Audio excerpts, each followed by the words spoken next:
Bonsoir, j'espère que tu vas bien. Moi aussi, ça va de mon côté.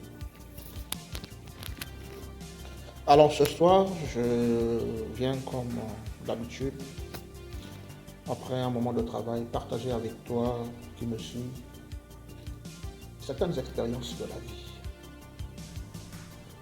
Elles ne sont certainement pas les meilleures de tous les temps. Mais pourtant, quelque chose me dit que ce sont des expériences qui peuvent aider quelqu'un. Et comme dans ma logique, je me suis toujours dit que je ne m'adresse pas à tous les amis, à tous les internautes, mais plutôt, ce message est souvent destiné à une seule personne.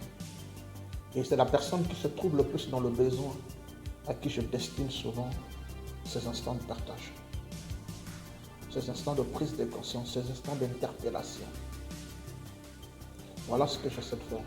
Je ne prétends pas être l'ambassadeur ou l'envoyé par excellence qui soit capable d'apprendre qui que ce soit à qui que ce soit, mais je crois que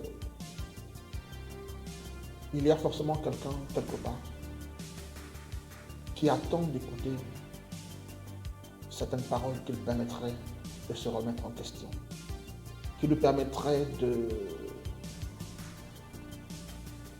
de se projeter, qui lui permettraient, n'est-ce pas, de pouvoir se surpasser. Voilà ce à quoi je consacre ce petit moment de partage. Alors, le partage d'aujourd'hui il est un peu bizarre. Il est bizarre comment? Parce que ça dépendra de la personne qui percevra le message. Je voudrais qu'on essaie de parler du lion. Moi, je pense que tout le monde a déjà entendu parler du lion, c'est pas nouveau.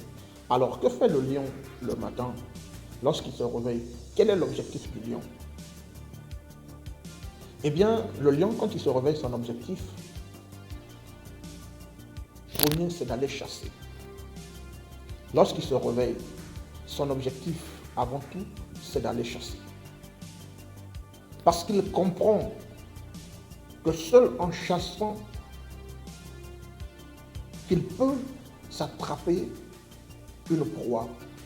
Parce que la proie ne viendra jamais à lui.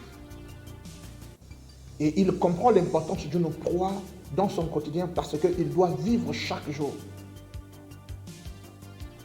Et que s'il ne le faisait pas, personne ne le ferait à sa place. Voilà la conception du lion. Alors, chers amis, lorsque nous prétendons être forts, ce n'est pas parce qu'on se le dit ou on se croit l'être, mais parce qu'on passe à l'action.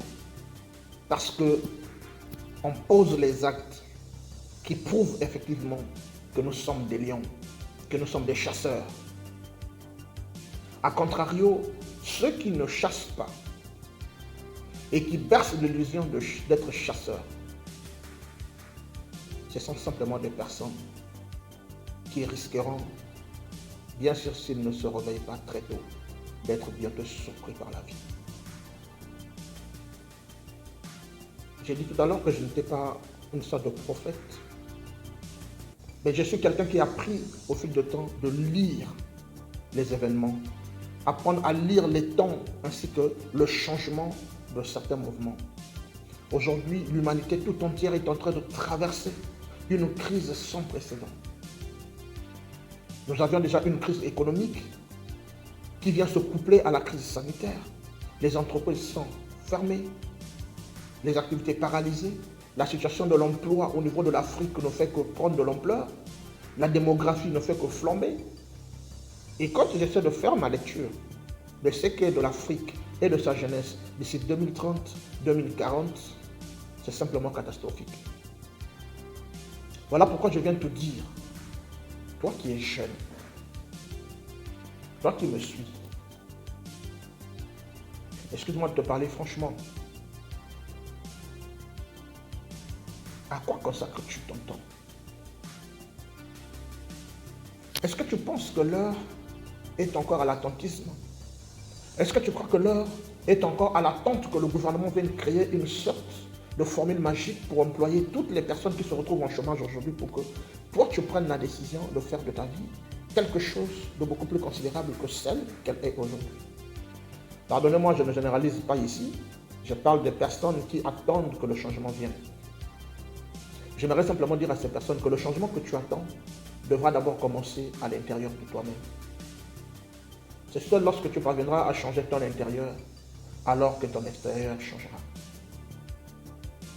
Parce que le changement que tu attends de voir dans la société, tu le projettes dans ton cerveau, tu le projettes dans ton intérieur. Et c'est seul toi qui connais à quoi ressemble cet intérieur que tu voudrais voir dans la vie sociale. Mais effectivement, c'est à toi de travailler d'arrache-pied pour pouvoir sortir ce monde de ta tête afin de le matérialiser, que les gens voient effectivement ce que tu mijotais dans ta tête. Quelqu'un d'autre ne viendra pas ouvrir ton cerveau, prendre ce que tu avais dans ton cerveau et pouvoir le faire pour toi, ce n'est pas possible.